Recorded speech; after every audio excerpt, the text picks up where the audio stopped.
The zonules are a series of fine fibers that connect the crystalline lens to the ciliary body. The function of the zonules is to hold the lens in place.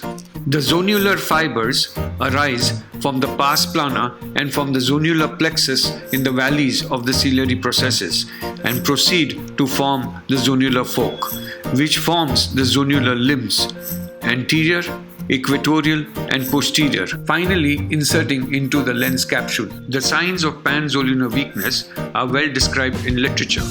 The present video aims to demonstrate and discuss the signs of selective anterior zonular weakness, namely the capsular wrinkles, and selective posterior zonular weakness, namely the capsular flutter and the PC radial sign and their management.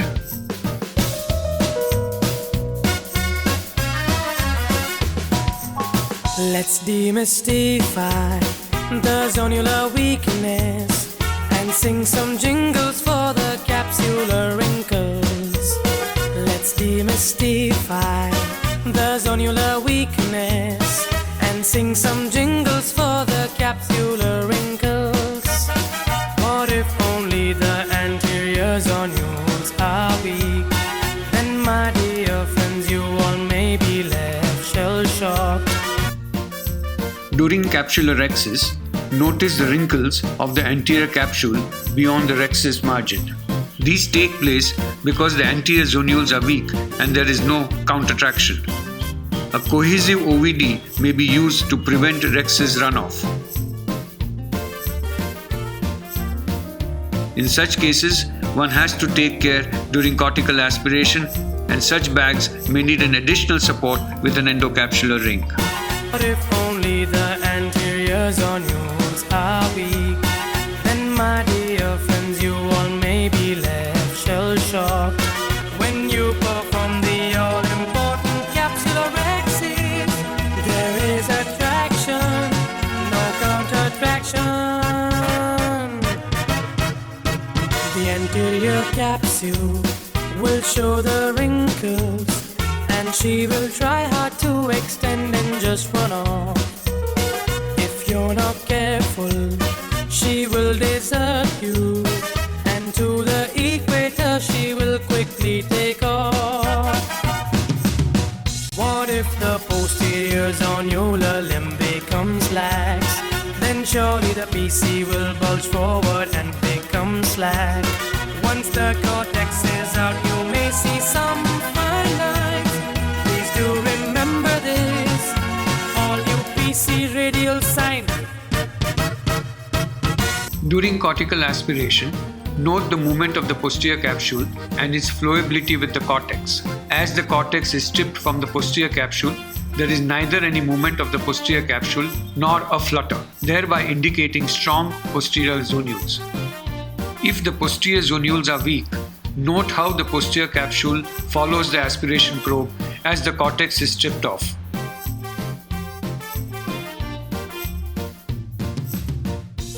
Once the cortex is stripped off, note the fluttering of the lax posterior capsule indicating weak posterior zonular support. Yet another case of a posterior capsule flutter. Another case of selective weak posterior zonular apparatus. Note the fluttering of the posterior capsule upon the introduction of the IA cannula. When the cannula exits the eye, note the forward bulging of the lax posterior capsule along with the appearance of fine radial lines, which is the PC radial sign. These disappear as the capsular bag is inflated with an OVD. Here we postulate on removal of the irrigating cannula, the deflation of the capsular bag causing the posterior capsule to bulge forwards in areas where the posterior zonules are weak, while it is held back in place in the areas of intact posterior zonules, which gives rise to the radial folds or lines which we call the PC radial sign. We further postulate that such bags, when re-inflated with an OVD, the PC radial sign disappears. Such bags should always be strengthened by placing an endocapsular ring for better stability for premium IOLs. If you encounter this, please do not fear. Gently inflate the bag with an OVD, dear. Stabilize the PC, dropping the anchor by placing in the bag a sturdy CTR. What if all the three zonular limbs become weak?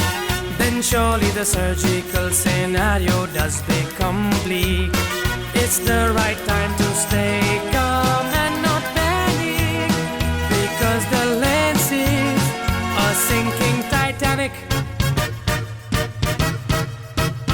In cases of panzonular weakness, where there is a subluxation present, one can perform a femto-assisted rhexis with a fragmentation of the lens. The capsular hooks will support the subluxated area till the fornix of the lens.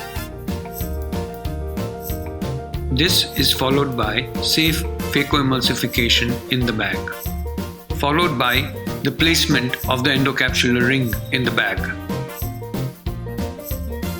In cases where the subluxation is more than 6 clock hours after phacoemulsification, a Sionis ring can be used to secure the capsular bag to the sclera, followed by IOL implantation in the bag.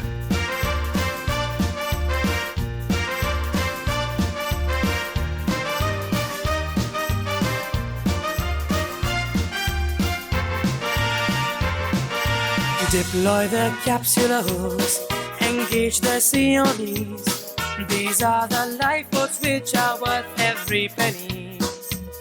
Try best to salvage an intact capsular bag, so that an IOL can be glided in the bag.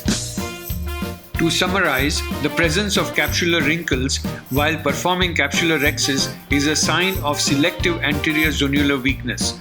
Use of a cohesive viscoelastic prevents the rhexis runoff in such cases. The novel PC radial sign and the floppiness of the posterior capsule, causing it to follow the aspiration probe during cortex removal, are signs of selective posterior zonular weakness. This floppy posterior capsule should always be stabilized with an endocapsular ring. Iridophacodonesis, a crescent sign, and irregular anterior chamber depth are signs of panzonular weakness. Capsular hooks, Sionis, and emerge segment should be used to perform a safe in-the-bag phacoemulsification followed by an IOL implantation in such cases.